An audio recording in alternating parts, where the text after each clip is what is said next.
Ұшқыш болу талай жанның бала күнгі арманы. Мақсатына жетпей қоймаған сала мамандары жетерлік. Оларды жұрт аспанның қожайыны деп атайды. Бұл еліміздегі Алматы қаласында орналасқан бірегей азаматтық авиация академиясының студенттері. Аспанды бағындыруды жоспарлаған адам ең бірінші кім болатынын нақты анықтап алуы керек. Ұшқыш па, әлде пилот па? Олардың нендей айырмашылығы бар? Ұшқыш әскери авиацияда қызмет ететін маман. Басқаша айтқанда, ұшқыш тек әскери ұшақтарды басқара алады, ал пилот тек жолаушыларды ғана тасымалдайды. Мен негізі мамандық таңдау кезінде көп ойландым, бірақ кейін осы Алматы қаласында авиациялық академия бар екенін білген кезде, және ол жерде тек жігіттер емес, қыздар да пилот мамандығына оқи алатынын білген кезде мен аспанға деген махаббатыммен талпынысым өсе бастады. Аяжан Байдүйсенова ата-анасының қарсылығына қарамастан Алматыға арман қуып келген жас.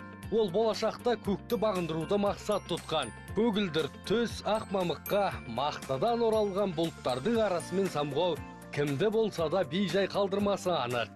Алайда ұшқыш болу үшін тек аспанға деген махаббат жеткіліксіз. Ол үшін арнайы біліммен қатар жүрек деннің саулығы, ептілік қажет. Қазіргі таңда біз тек физикалық жаттығудан бөлек ағылшын тілін меңгеруді басты назарға алдық.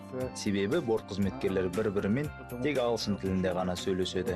Оқу жаттығулар да ағылшын тілінде өтеді. Мынау ұшақтағы қара жәшік. Жад картасына ұқсас бұл құрылғыға ақпараттар ағылшын тілінде жазылып алынады. Мұнда әуе лайнерінің ұшуы мен жұмысының барлық маңызды параметрлері, сондай-ақ кабинадағы сөйлесулер сақталады.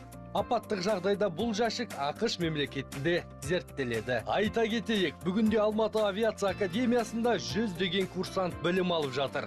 Олардың арасында болашақ ұшқыштардан өзге инженер, ұшып қонуды басқару және тағы басқа мамандықтарда меңгеріп жатқандар бар.